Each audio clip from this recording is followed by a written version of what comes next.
Chapter 3, first phase of the Indian national movement. So in this chapter we will study about the Indian national movements phase wise. We have already studied in the previous chapter, that was growth of nationalism, how nationalism aroused or how nationalism got initiated in India. Now we will study all those national movements phase wise. So here are those phases. So what were those phases of Indian national movement? So here are those three phases of Indian national movement. That is the phase of early nationalist, that was from 1885 to 1907. Then there was a phase of the assertive nationalist, that was from 1907 to 1916, and finally the Gandhian era, that was from 1915 to 1947. So in this chapter we will study about the phase of the early nationalist, that was from 1885 to 1907. In its initial years, beginning of the Congress was led by a group of leaders known as the early nationalists. So when Congress started, the beginning of those periods were ruled by the leaders. They were known as the early nationalists. The members of this group were drawn from educated middle class consisting of professionals. So who comprised of this early nationalist group? These early nationalists were actually educated middle class professionals.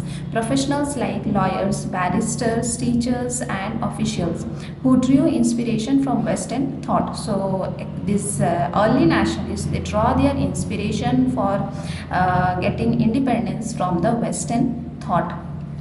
Many of them were educated in England and felt that the British intended to be just to Indians, but they were unaware of the true state of affairs in India. So many of the early nationalists, they think, since they were educated in England, so they think that the British rule on India was actually just, and they would bring prosperity to India. But they did not know, they were not aware. These early nationalists, some of these early nationalists, they were not aware of the true nature of the British. They were not aware of the true state of affairs in India. What was the condition of India? What was the political condition? What was the administration of India? What was the condition of the people living in India? They were completely unaware of these facts. That is why they believed in British rule. So here are the leaders of early nationalists. Here all the names of the leaders are mentioned. The leaders of the early nationalists includes leaders from all parts of the country. So here are the names of all the leaders mentioned over here. The early nationalist leaders who led the Congress and the national movement in its initial years were staunch believers. Staunch means they were very strict believers in open-minded and moderate politics. So the early nationalist leaders, they were actually leading the Congress, and also they were the first to start this national movement. So in the very beginning, they were actually staunch believers. They were the strict believers in open-minded and moderate politics. They believed in loyalty to the British crown. So they were very much loyal. They believed in their loyalty to the British crown. That was the British rule. The crown was the queen who was ruling India, sitting in England. She was ruling over India. So they believed in loyalty to the British crown. B.C. Pal, an early nationalist leader, said in 1887. So this is the saying of B.C. Pal. He was one of the early nationalist leader. So what he said, I am loyal to the British government because with me, loyalty to the British government is identical with loyalty to my own people. So according to B.C. Pal, one of the early nationalists, he said that if I am loyal to the British government, that means I am loyal to my own people, because both are same. Loyalty towards the British government or loyalty towards his own people is identical, and also my own country. And if he is loyal to the British government, that means he is loyal to his own country also. So this was the thought of B.C. Pal. They wanted that Indians should have their proper and legitimate share in the government. So it was not like that the early nationalists did not want independence. They also wanted independence.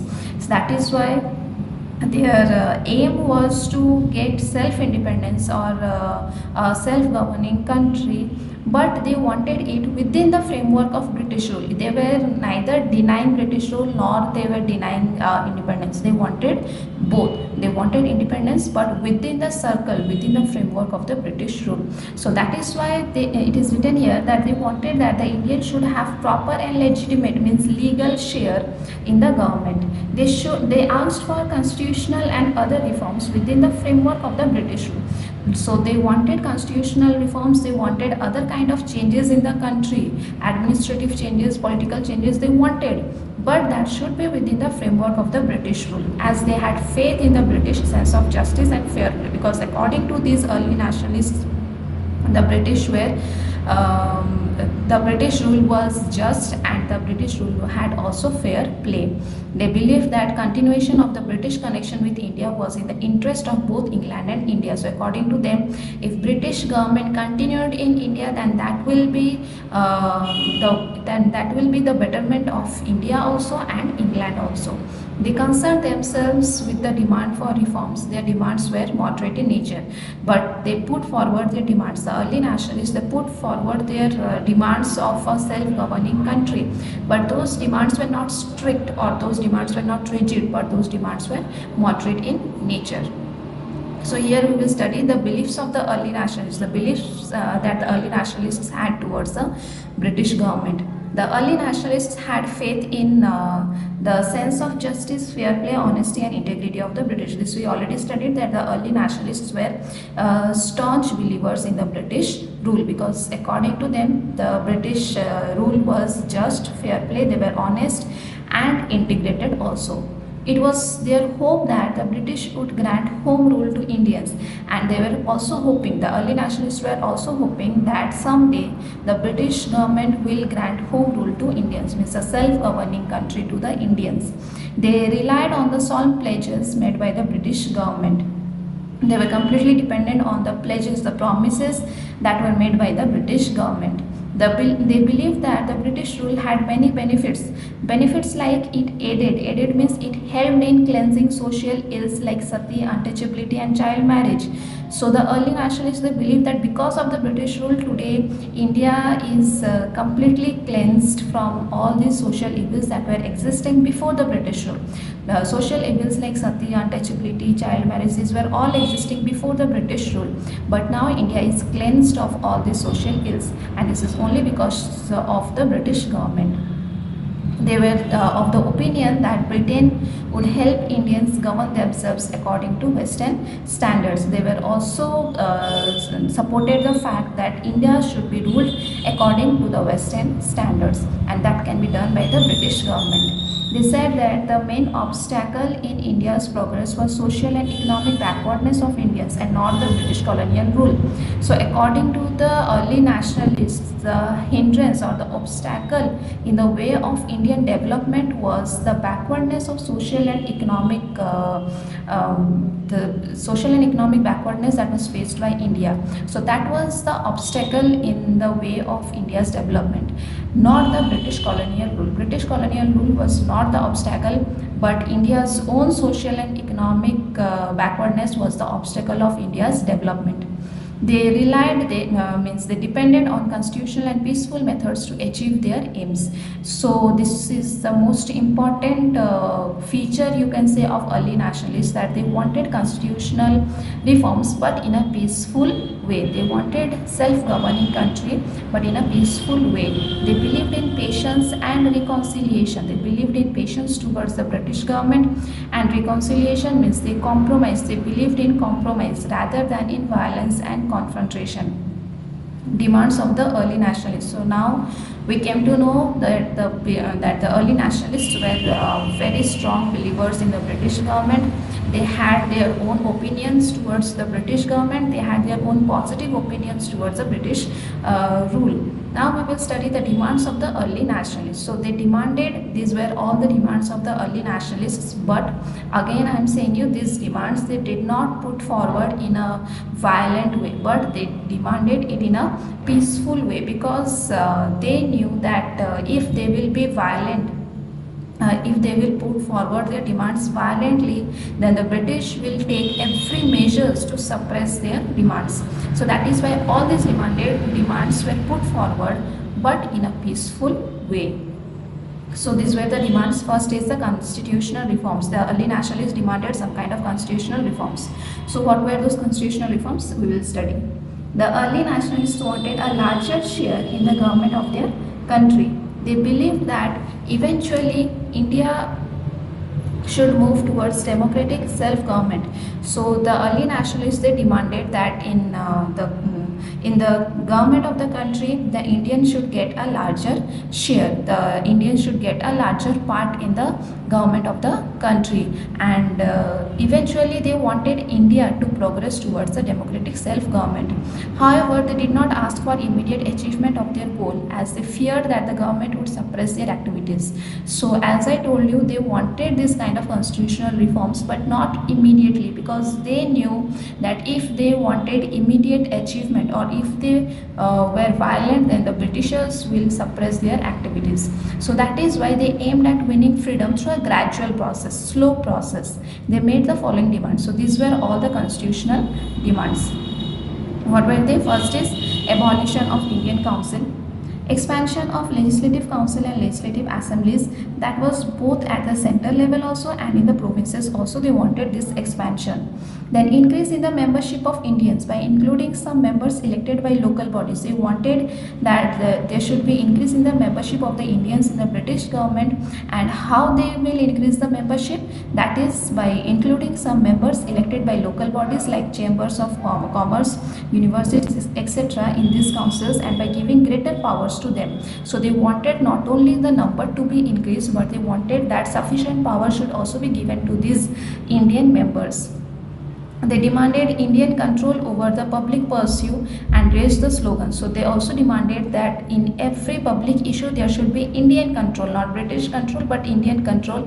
And that is why they raised the slogan, no taxation without representation. That means if the Indian members will not be represented in the British government, then they will stop paying taxes.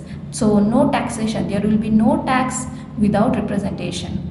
By the beginning of the 20th century, they made a demand for Swarajya. What is Swarajya? That is a self-government within the British Empire. So by the beginning of the 20th century, they said that they should get Swarajya or self-government, but within the British Empire, like the self-governing countries or colonies of Canada and Australia. Adequate representation of Indians in Executive Council of the Viceroy and those of the governors. So in the Executive Council of the Viceroy and those of the governors, they wanted adequate representation. Sufficient number of Indians should be represented. So these were the constitutional reforms. Now what were their economic demands? So these were their economic demands.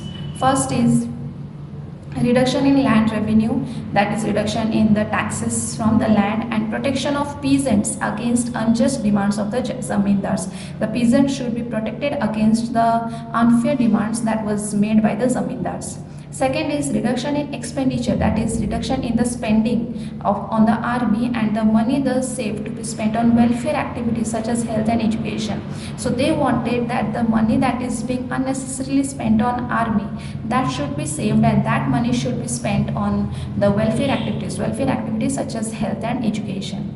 Then the third is an inquiry into India's growing poverty and famines. They wanted that India's poverty and famine is increasing. So the British government should take measures to inquire why this poverty and famine in India is increasing. So they wanted an inquiry into India's growing poverty and famines. Availability of cheap credit means cheap financial help to peasants through agricultural banks. So there should be availability of cheap credit to peasants through agricultural banks. Agricultural banks should be set up so that the farmers can get easy loans or easy financial help for their agricultural purposes.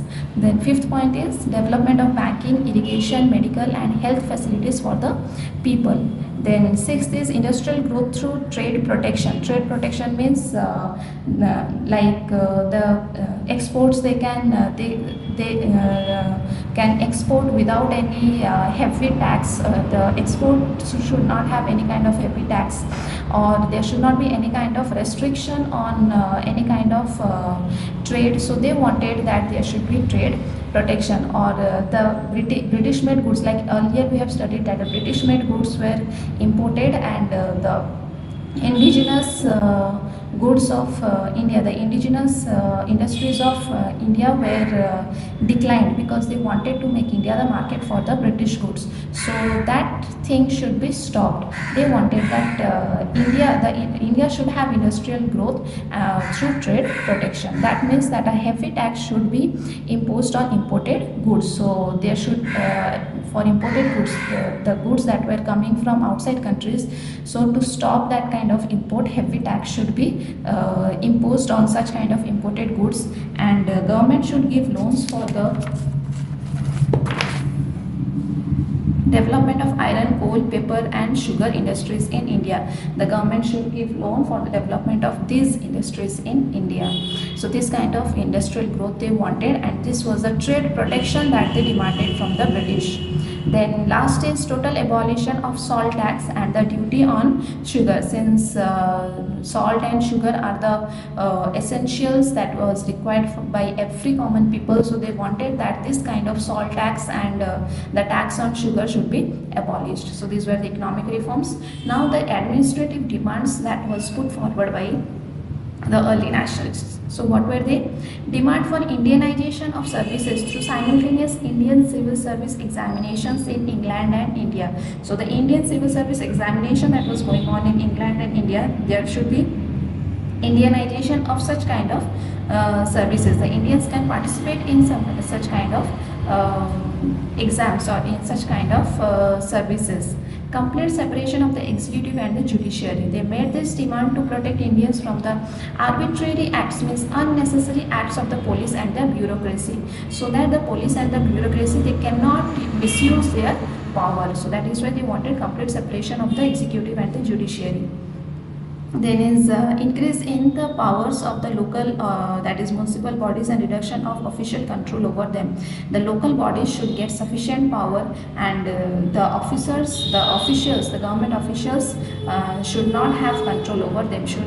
The local bodies should have their own autonomy. Repeal of the Arms Act and the License Act, that is abolition of the Arms Act and the License Act. Wider employment of Indians in the higher grades of administrative services, in high posts of the administrative services. More Indians should be employed. Spread of primary education among the masses. Improvement of the police system to make it honest, efficient and popular. So these were the administrative demands that were put forward by the early nationalists. Now this defense of civil rights. The early nationalists defended civil rights whenever the British government tried to curtail them. So the early nationalists, they every time defended the civil rights, the rights of the common people, whenever the British government, they tried to stop them, to stop the early nationalists. In fact, it was because of the political work done by the early nationalists that democratic ideas began to take root among Indians. Because of these civil rights, because of the fight for these civil rights done by the early nationalists, these democratic roots were set up in India. The early nationalists demanded the following civil rights. So these were the civil rights that was demanded by the early nationalists. So what were they? Removal of the restrictions imposed by the British government on the freedom of speech and the freedom of the press. As we already know in the previous chapter, that the government had put sufficient restriction on the freedom of speech and the freedom of press, so that any kind of material should not be spoke, or any kind of material should not be printed that ignited the feeling of the Indians against the Britishers. So in order to suppress that kind of feeling, this restriction was imposed on freedom of speech and freedom of press. And now the early nationalists, they are demanding to take away this ban, or to the restriction that was made on this kind of freedom of speech and freedom of press, that should be removed. Then abolition of the Preventive Detention Act and restoration of individual liberties. Preventive Detention Act was any person who was caught in any crime, means they were not tried in the court but they were directly put in the prison. So that was the Preventive Detention Act. Or any kind of ceremony was to be held, or any kind of function gathering was to be held, so the criminals or who were doubted to be criminals, they were caught beforehand and kept in prison without any trial. So that Preventive Detention Act should be abolished, and restoration of individual liberties. Individual liberties should be given back. Restoration means should be given back. Restoration of right to assemble and to form associations. Then right to assemble should also be, right to assemble means to right to gather, that right should also be restored back, and they should also get the right to form associations. The early nationalists were practical. They wanted to win freedom by a gradual process. So the early nationalists, they were actually practical thinkers. They did not want to just wage a war and achieve their freedom. They wanted freedom, but in a gradual process, in a very slow process. They did not aim at high demands because they wanted to work on the lines of the least resistance. That is why they did not make any kind of high demands, so that the Britishers will get angry, or the Britishers will try to suppress their demands. So they made the least of the demands. As much as possible, they made the demands. Besides, they did not want to arouse serious opposition. This was the main aim of the early nationalists, that they do not want the Britishers to oppose their demands. That is why they did not aim at any kind of high demands. They made the demands that was least possible by them. Now we will study the methods of the early nationalists, the methods that were used by the early nationalists to fulfill their demands. So the method popularly known as the constitutional agitation method, this is important. The method popularly known as the constitutional agitation method was followed by the early nationalists. So this was the method that was followed. The name is constitutional agitation method. They believed in the policy of constitutional agitation within the legal framework. So they believed that there should be constitutional agitation, constitutional reforms, but within the framework of the British rule and slow, orderly political progress. Whatever is the procedures required in a political setup, those procedures they wanted to follow. The methods adopted by the early nationalists had two objectives. What were those objectives? First set of methods and the second set of methods. These are the two methods followed by the early nationalists. So first we will study about the first set of methods. The first objective was to educate people in India in modern politics, to arouse national political consciousness and to create a united public opinion. So the first aim or the first objective of the early nationalists was to educate the Indians in modern politics, so that they become aware about their political consciousness, they become aware about what was going in their country. So how to make them aware? This awareness can only be brought by education. So they started to educate people in India in modern politics to arouse national political consciousness and to create a united public opinion. For this purpose, they relied on the following methods. So how they will fulfill this objective? These were the methods by which they fulfilled their objective. That is, they held meetings where speeches were made and resolutions for popular demands were passed. They made use of the press to criticize government policies. They sent memorandums and petitions to government officials, that is application. They sent applications, they sent their demands to the government officials and the British Parliament. These petitions were carefully drafted with facts and arguments. So while preparing these petitions, while writing these applications, they made sure that they put forward the facts and the arguments in those petitions. Thought these petitions were addressed to the government, their real aim was to educate the Indian people. So though these petitions were addressed, these petitions were given to the British government, but their main aim was to educate the Indian people, because they can only be they can get success in their aim, that is achieving a self-governing country, only when all the Indian people are educated. Then is the second set of methods. The second objective of the early nationalists was to influence the British government and the British public. So the early nationalists, they wanted to influence the British government as well as the British public, and achieve this objective, they followed the following methods. This was the most popular method that was followed by the early nationalists, that is the method of 3 Ps. What are these 3 Ps? They are the petitions, prayers, and protests. So they believed in petitions. They every time put forward their demands in some kind of petitions. They believed in prayers, that is requests and protests. So these were the 3 Ps that were followed by the early nationalists. They sent petitions, requests, and letters of protest to the British government to look into the problems of the Indians. Instead of going and waging war violently, they believed in this particular method, that is the method of 3 Ps. A British committee of the Indian National Congress was set up in London in 1889, which published a weekly journal, India, to present India's case before the British public. So a British committee was set up in London. That British committee was set up by the Indian National Congress so that this particular committee published the weekly journal, that is India, in which India's case was put before the British public in England. Then deputations of Indian leaders were sent to Britain. These political leaders carried on active propaganda in Britain. So group of Indian leaders, they were sent to Britain so that making the British public aware of the Indian scenario was done by these Indian leaders who were sent on deputation to England, and in England they carried on their active propaganda. For example, Dadabhai Naoroji spent a major part of his life in Britain to create awareness among British people and politicians about the plight of Indians. Dadabhai Naoroji, he spent most of his time in Britain to make the British public aware about the plight of the Indians.